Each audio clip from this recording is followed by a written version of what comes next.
नमस्ते दोस्तों, amazing facts को जानने के लिए मेरे चैनल को लाइक कीजिए, सब्सक्राइब कीजिए और शेयर कीजिए। आज हम आप लोग को ज़्यादातर इटालियन बाइक के बारे में बताने वाले हैं, क्योंकि इटालियन बाइक इंडियन मार्केट में बहुत ही अच्छा परफॉर्मेंस दे रही है।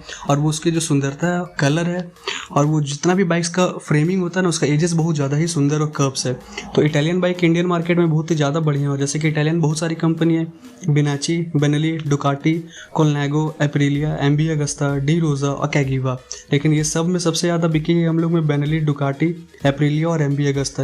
ये चारों कंपनी इंडियन मार्केट में बहुत ही अच्छे तरीक़े से रूल कर रही है और बहुत अच्छे तरीक़े से रूल की भी है। अब जैसे बेनेली की बात लीजिए, बेनेली अभी थोड़ा सा इंडियन मार्केट में लूज चल रहा है, लेकिन बेनेली 600i TNT वो बाइक बहुत ही ज़्यादा बढ़िया थी। अब वो बाइक बहुत ही अच्छा इंडियन मार्केट में बिकी भी।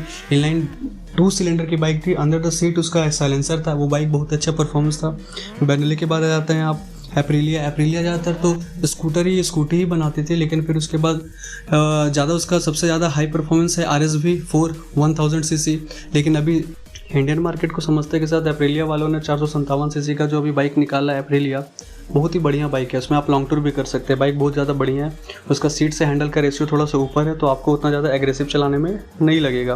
फिर आप एमबी अगस्ता का ले लीजिए। एमबी अगस्ता भी थोड़ा सा ड्रॉप आउट है, लेकिन एमबी अगस्ता जब थी F3 थी, F3 800 ब्रूटाले थी, F4 थी और एक एमबी अगस्ता F4 सेना थी। ये चारों बाइक एमबी अगस्ता का बहुत ही ज़्यादा टॉप नॉच था। लेकिन उसका एक थोड़ा सा दिक्कत है कि उसका हैंडल और जो टैंक का रेशियो था ना, बहुत ज़्यादा शॉर्ट था, तो चलाने और कटिंग करने में थोड़ा सा अकबक लगता था। बाकी आप सारा बाइक को देख लीजिए। डुकाटी का मॉन्स्टर का जितना भी सीरीज़ था सब बढ़िया था। HDABL वो भी बहुत बढ़िया था। स्क्रैम्बलर भी बहुत बढ़िया है अभी भी। और फिर आपको क्या कहते हैं, डुकाटी का सबसे महंगा V4 सीरीज़ का सारा कोई बहुत ही बढ़िया बाइक है।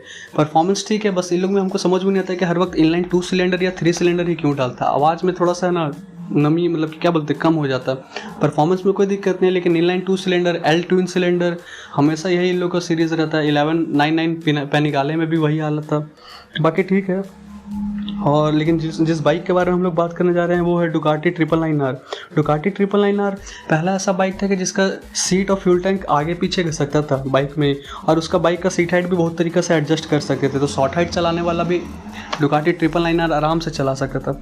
और डुकाटी 999R में एक सिल्वर एम्बलम दिया था, जिसके कारण पता चल जाता है कि ये एक लिमिटेड एडिशन बाइक है। और फिर उसके बाद डुकाटी 2002 में लॉन्च हुआ था, जो 999 सीसी का था, इनलाइन 2 ही सिलेंडर का था। मैक्सिमम पावर 139 bhp था, 10,000 RPM पे खेलता था। और जो टॉर्क था वो 108 न्यूटन मीटर था, जो 8,000 RPM पे खेलता था। मैक्सिमम स्पीड ये 280 किलोमीटर गया था। फ्यूल टैंक 15.5 लीटर का था। बाइक ज़्यादा ही बढ़िया था, बहुत ही अच्छा था। इंडियन मार्केट में बहुत ज़्यादा सक्सेस किया था ये बाइक।